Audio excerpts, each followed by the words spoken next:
When a young lady sees media reporting some of the horror in the world, and especially violence against women, you think they're more prepared and on their guard against possible perpetrators of such violence. But this violence isn't isolated to big cities and well-known places. Even smaller towns can harbour cruel, selfish and evil people. Even in a world where awareness is sharpened by post-lockdown safety, supposedly friendly encounters can change in an instant. In December of 2021, a girl, okay, adult, but to my mind still a teenage girl, went for a completely normal night out in a nightclub. She was getting on well with a guy, and then everything changed. We're back in Wales for a relatively recent story, the case of Lily Sullivan. This is Murder of Crows.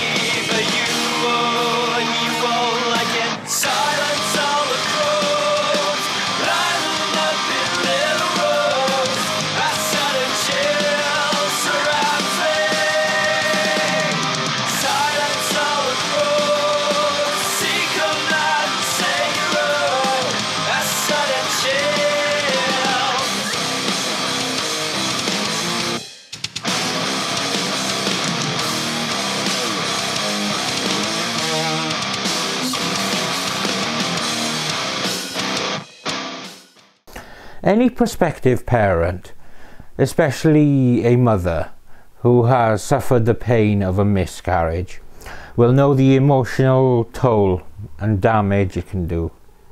It is a truly awful and painful thing. Now, imagine a woman going through that not once or twice, but 14 times.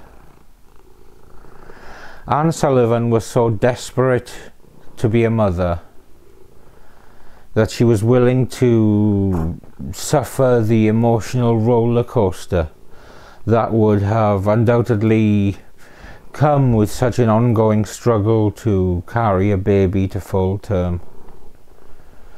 So conversely, imagine the unmitigated joy of having a daughter after such a difficult journey.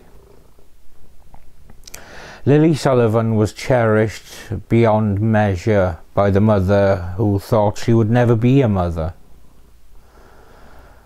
The two were extremely close, like best friends and even sisters, as Lily grew into and developed into a beautiful young lady that made her mother proud every single day.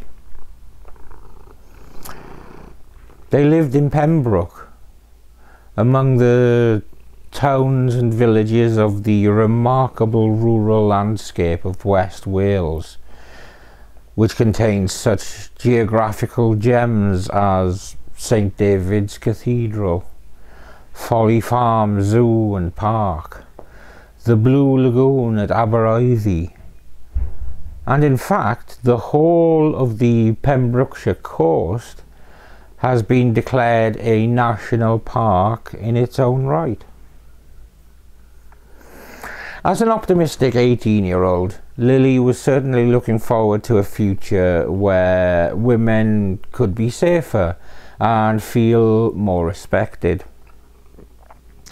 Her social media posts highlighted issues of misogyny and sexual violence, including the tragic case of Sarah Everard, who was duped, sexually assaulted and murdered by Metropolitan Police Officer Wayne Couzens. In keeping with this understanding of dangers and safety, Anne Sullivan wanted to do her part to help her daughter feel safe while still enjoying her life as a normal young lady. And as a result, she would always both drop off and pick up her daughter to ensure that she got to and from her social evenings safely. That was the case on 16th of December 2021, as Anne had ensured her daughter knew that she would pick her up after her night out with friends, regardless of the time. In fact, they had a regular spot for the pickup in town, with Anne usually meeting her daughter on the forecourt of a nearby petrol station. So Anne felt secure in the knowledge that the night would end with her taking her daughter home, perhaps a little drunk, but safe and in her own bed. Lily and her friends ended the night in Paddle's nightclub, also known by the name The Out. Quite why it had two names, I'm not entirely sure. It was in this club that she got chatting with a man called Liam Haynes. Yes, that's also my surname, but please do not tar me with the same brush as this dickhead. People who were there noted that there was a clear attraction between the two as they flirted and danced. But at 31 years old, Haynes was 13 years Lily's senior. He also had a committed partner and a child, so he certainly shouldn't have continued to encourage the young lady, but what do I know? I'm not an expert. Anyway, the flirting continued through the rest of the evening, and even though the two were seen to have kissed during the evening, Lily knew her mother was picking her up, and she had no intention of missing out on her lift home. The first sign of any possible issues down the line came when Lily decided it was time to leave, and Haynes chose to leave with her, perhaps thinking that something more intimate could happen if they were away from prying eyes. It seems that people who knew the two were also concerned about what may happen. A former school friend of Haynes, Charlene Jones, was in the club, and when she saw that the two may be leaving together, she shouted across the club, "You have a girlfriend and baby at home. That girl is only 18. Whether it was directed at Haynes or was intended as a warning to Lily, or even both, it seems that her words fell on deaf ears, and the two continued out of the venue together. CCTV captured their journey through town as the two clearly drunk people were seen staggering through the town centre, where they disappeared into an alleyway together. There is no suggestion that Lily went into that alley against her will, but she was still aware, even in her inebriated state, that her mum was waiting nearby for her. Now this was after 2 AM, and seeing time ticking on, Anne Sullivan spoke to her daughter on the phone, where Lily said to her mum, "I'll be there now, ma'am. I'm on my way. I'm a couple of minutes away. I'm nearly there." Now the call ended abruptly at this point, and Anne got the feeling that the call had been cut off, but she was not too alarmed, as she thought that maybe Lily had just run out of charge on her phone. Quite soon afterwards, Liam Haynes was seen on CCTV again, this time walking alone. There's something particularly chilling about part of the footage, as when we see him passing this point, he passes a parked car, and in that car, sat waiting for her beloved daughter, was Anne Sullivan. Haynes went on to flee the scene. But unlike many of the fiends that we cover on this channel, it seems that Haynes was racked with guilt over what had transpired after the two were seen disappearing into the alleyway. When he arrived home, he immediately told his girlfriend, Maisie John, "I have strangled somebody. They are in the mill pond. I've been in the mill pond." Now, the mill pond is a well-known body of water in the centre of Pembroke. Haynes later repeated the confession to his mother, saying, "Sorry, Mum, I have strangled a girl and she is in the pond." He went on to explain to his mother and stepfather how he had met Lily at the club. Lily Sullivan's body was later found face down in the reservoir, naked from the waist up, with her lace top on the bank nearby. She was pronounced dead at 6:02 a.m. on the 17th of December. She had not been sexually assaulted, but following a post-mortem, Dr. Stephen Ledbetter found her injuries to be consistent with manual strangulation.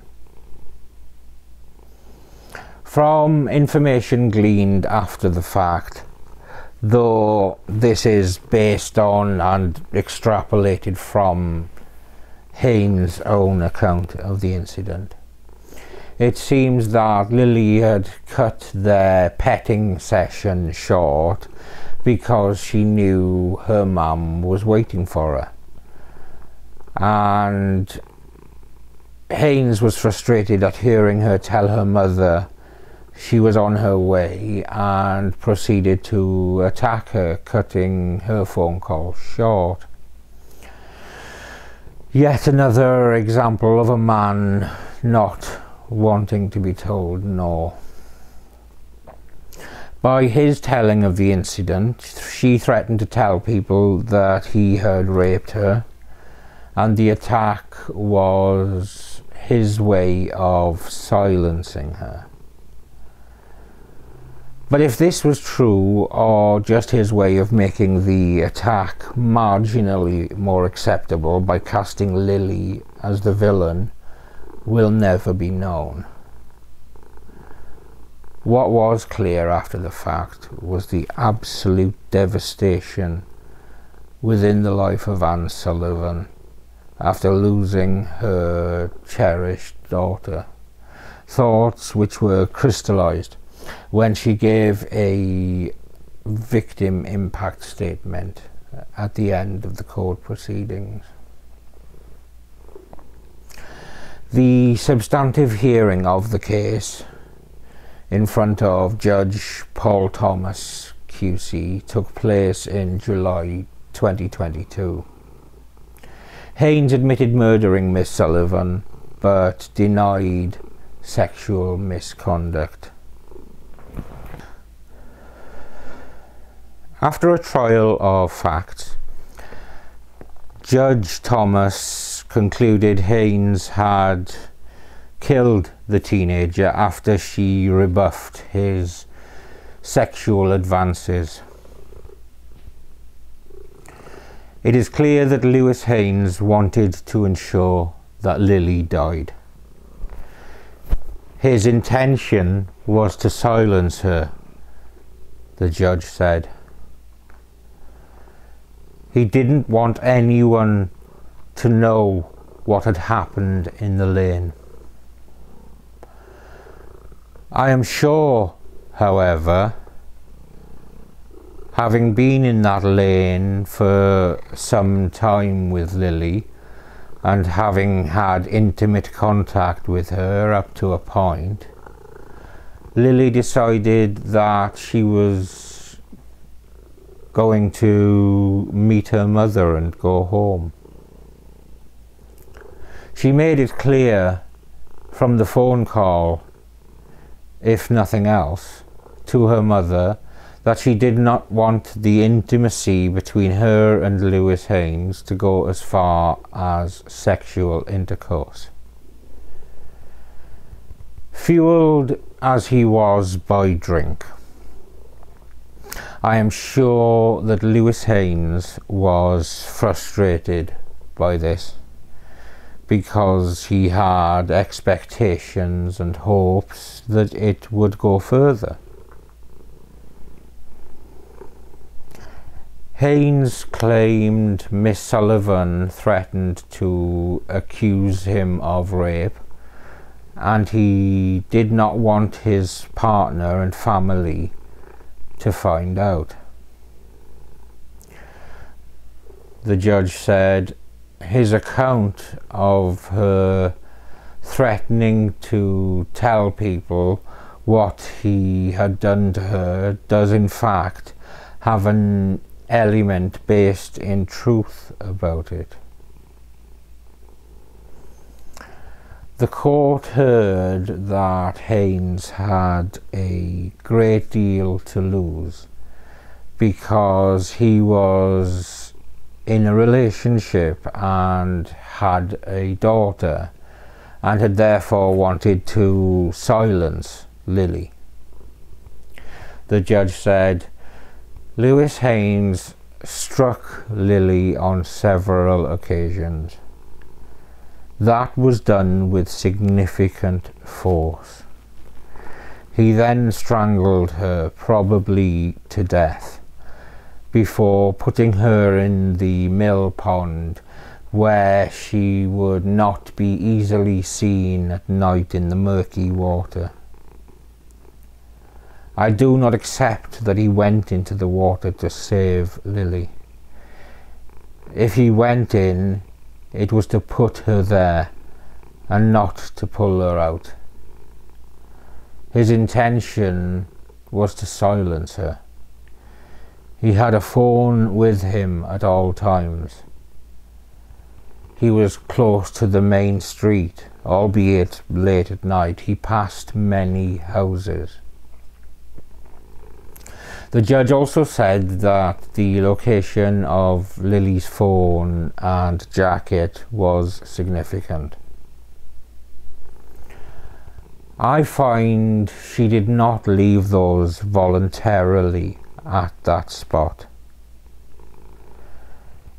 I find further that she did not leave the alley of her own volition, but was forcibly taken to the mill pond by Lewis Haynes.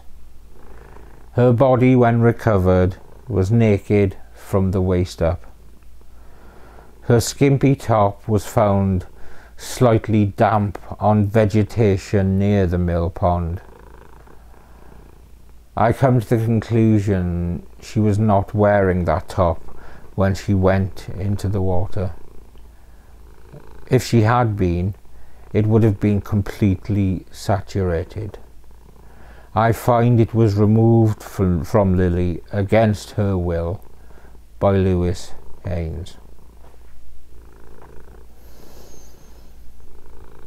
Her mother, Anna Sullivan, branded Haynes pure evil and said she will never forgive him.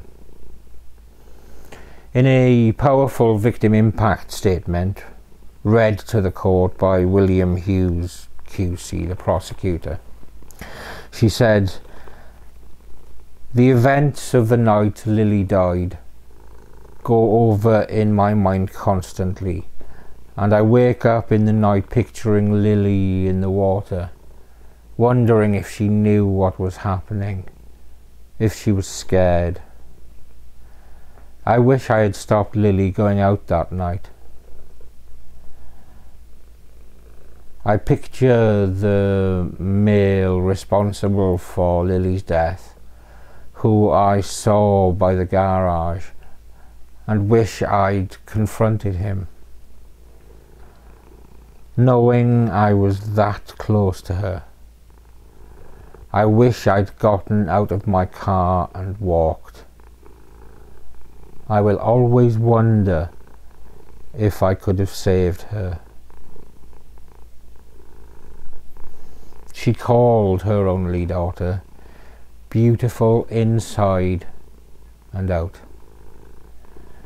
and a forgiving, kind and loving girl who loved music, was a talented artist, and had been robbed of her future. What started out as an innocent match-up would end with the cruel murder of a young woman.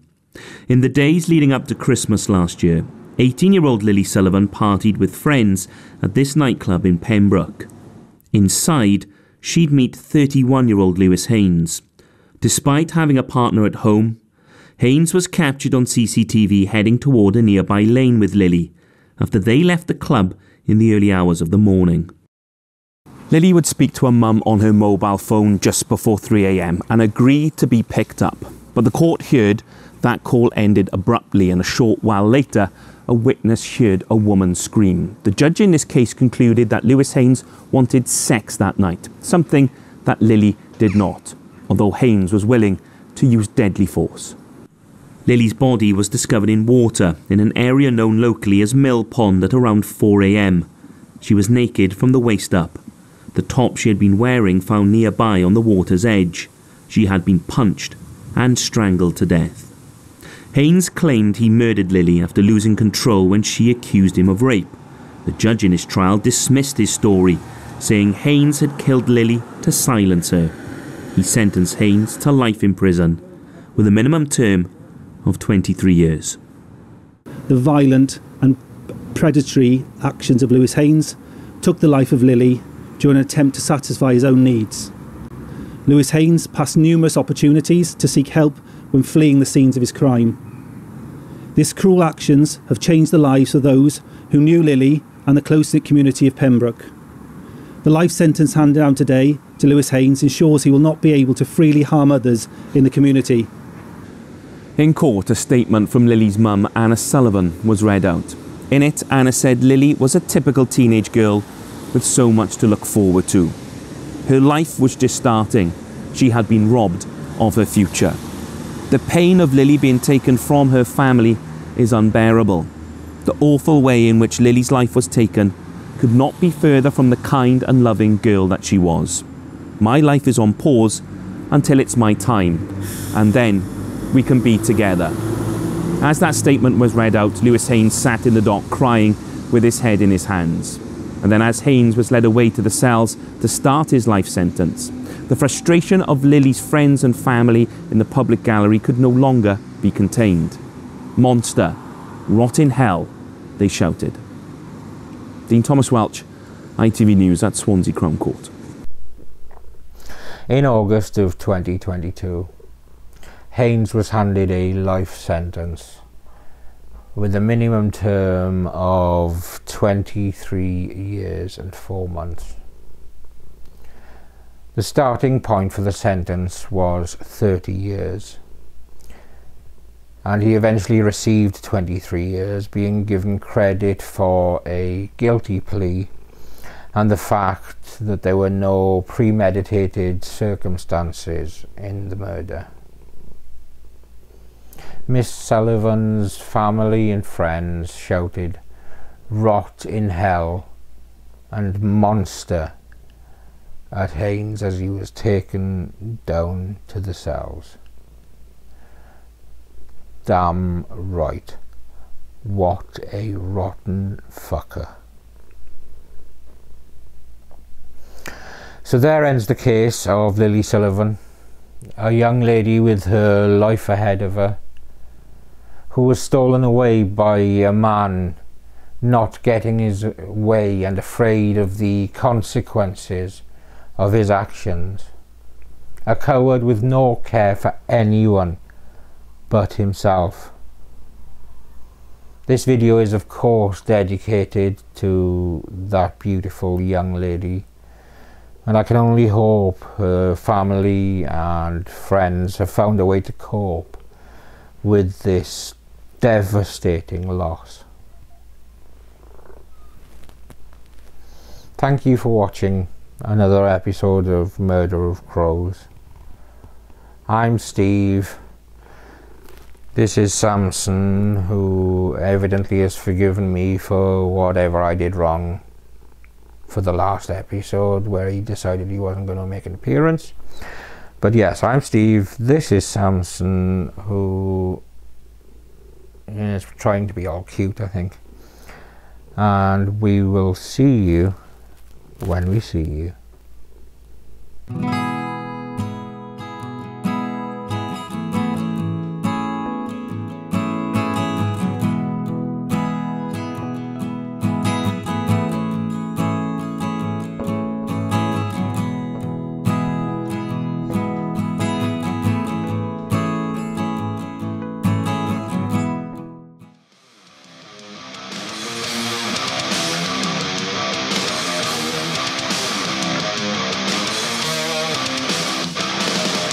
Say that you're ready, but you won't like it, you say that